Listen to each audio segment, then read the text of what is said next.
You upgrade n8n, you deploy like you always do, and a workflow that's been stable for months starts behaving strangely. You see duplicate records in the CRM. You notice gaps in an incremental sync, or it fails only sometimes, and only after a restart. In a lot of those cases, your logic didn't change. The runtime did. Stateless execution takes assumptions that used to stay hidden and makes them visible in production. The practical question is simple. Is stateless execution a reliability upgrade for your environment, or a silent breaking changing you're about to ship? In the next few minutes, you're going to do a fast risk scan to identify which workflows will break first. Then you'll get a no downtime migration path to make them stateless-safe before you flip anything in production. Treat it like an ops decision, not a feature toggle. I'm going to walk you through what stateless changes at runtime, what you gain, the break patterns teams see after upgrading, and a plan you can actually run. Audit, isolate state, persistent. Test it the way production will test you, then roll out in phases. Stateless, in plain terms, means every execution has to be able to run correctly on any worker after any restart or redeploy without relying on leftover in-memory context. If something is needed later, it has to be carried forward in the workflow data or stored durably somewhere outside the process. Here's the mental shift that matters. If it matters after a restart, it must live somewhere durable. That's why stateless is usually a production win. You get predictability, fewer incidents where something only fails sometimes because a node happened to reuse a value that was still around. You get scaling. Executions can land on different workers without correctness depending on a specific machine. You get cleaner recovery. Restarts and deploys stop being a roulette wheel where you hope the workflow resumes in friendly state. The trade-off is where teams get surprised. Stateless doesn't break your business logic. It breaks workflows that accidentally depended on implicit state, cached values, last run assumptions, local continuity that was never designed, never documented, and never tested. So as you listen to the rest of this, keep a short list in your head. Polling, incremental sync, dedupe and idempotency, long retries, long chains. Those are the workflows most likely to have hidden state. If you want, drop a comment with your setup, and I'll point you to the right migration pattern, self-hosted or cloud, single instance or multiple workers, roughly how many production workflows. And tell me if you do polling, dedupe, or incremental syncs, because those are the usual state hotspots. Now let's get concrete about what breaks after an upgrade and how to migrate without downtime. One common failure is duplicate writes. A workflow creates a record in a downstream system, a retry happens, or the instance restarts mid-run, the step replays. And because there's no durable idempotency check, you create the same record again. In a stateful feeling world, you might have gotten lucky. In a stateless world, replays are normal. If you don't make idempotency explicit, duplicates are not a bug. They're the expected outcome. Another common failure is missed items. This shows up in incremental syncs that assume the last process ID or timestamp is remembered, or pagination offsets that reset after a restart, or cursor logic that lives in a place you can't point to. When the process restarts, that implicit cursor disappears. The workflow either reprocesses old data or skips forward, depending upon timing and how the source API behaves. Then, there's the works on my worker problem. As soon as you have multiple workers, anything that relied on local continuity will eventually fail. An execution lands on a different worker. The in-memory assumption isn't there. The workflow behaves differently, even though the inputs look the same. You also see intermittent, off, and rate limit weirdness. Back off state, refresh timing, token metadata. If those are handled in a way that depends on local memory or timing quirks, you get sporadic failures that are hard to reproduce. They cluster around deploys, restarts, and traffic spikes. So how do you flag risks quickly without turning this into a multi-week project?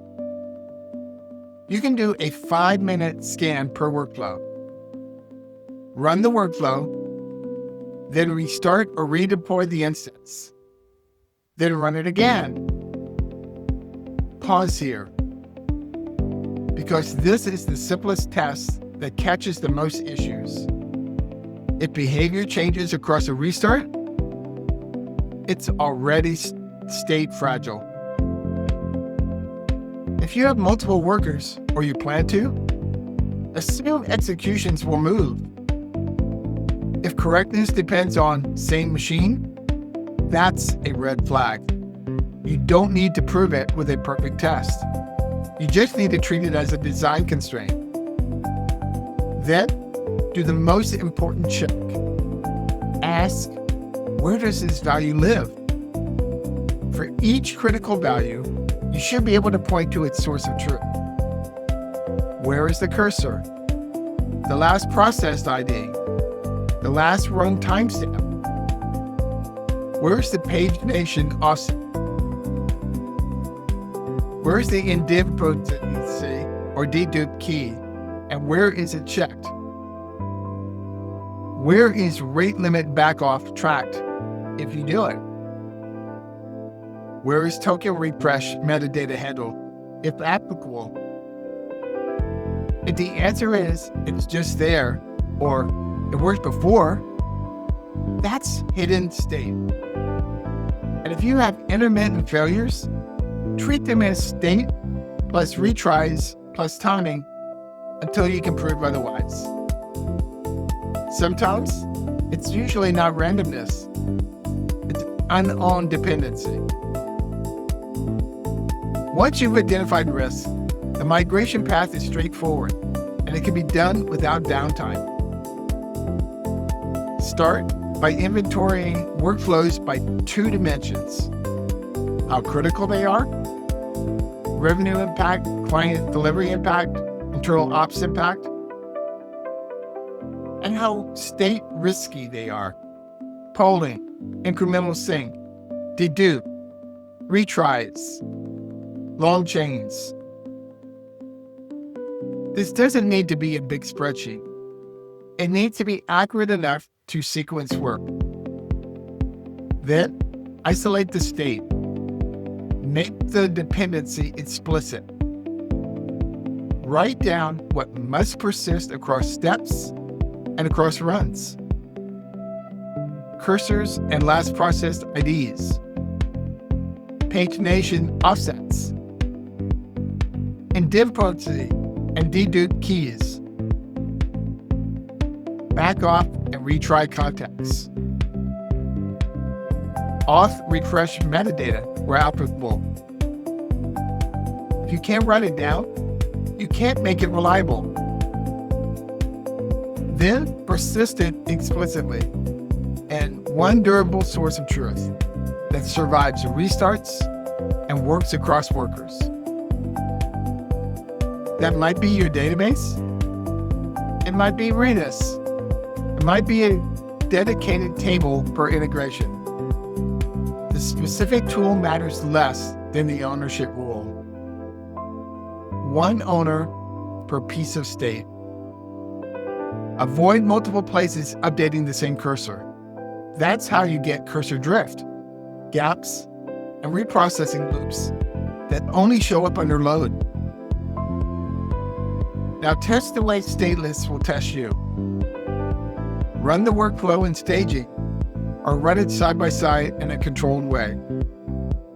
Run it once, restart the instance, and run it again. If you have multiple workers, run it in a way that forces a worker hop, or at least assume it will happen and validate that nothing depends on local continuity. Validate outcomes, not just green executions. No duplicates. No missed items. Cursor advances correctly. Retries don't create storms. Then, roll out without drama. Phase by criticality. Low-risk workloads go first, medium risk next, and business critical last. And monitor for the specific failure modes stateless tends to expose. Duplicates, gaps, cursor drift, retry storms, and the classic? Only failed on worker X. At that point, the upgrade decision becomes clear. Upgrade sooner if you need scaling and reliability now, and your workflows already have explicit durable state. Delay or phase if you have business critical polling, incremental sync, or dedupe heavy workloads, and you can't clearly explain where state is persisted and how it survives restarts. Stateless is an improvement when state is treated as a first-class design artifact, not an accident. If you want more ops-first n8n content like this, you can like and subscribe. The focus here is production stability, including playbooks and failure-proof workflow design. And keep this rule in mind. If a workflow depends on anything that isn't explicitly passed forward or stored durably, and especially if it changes behavior after restarts or across workers, assume it's state dependent. Make that state explicit before you upgrade. Next, I'll share a copy and paste migration checklist and a simple upgrade now versus later rule. You can apply per workflow based on criticality and state risk. If you want a mini migration plan tailored to your environment, drop one workflow in the comments. Say what it does, whether it polls or syncs incrementally, and what you use today as the cursor and the dedupe key. I'll tell you what to persist and the exact restart and worker hop test to run before upgrading. Final decision rule: if it's business critical and state dependent, migrate first. Make the state explicit. Persist it. Test across restarts and worker movement. Then roll out in phases. If it's low risk or already explicit about state, upgrade sooner and take the reliability and scaling benefits with minimal disruption.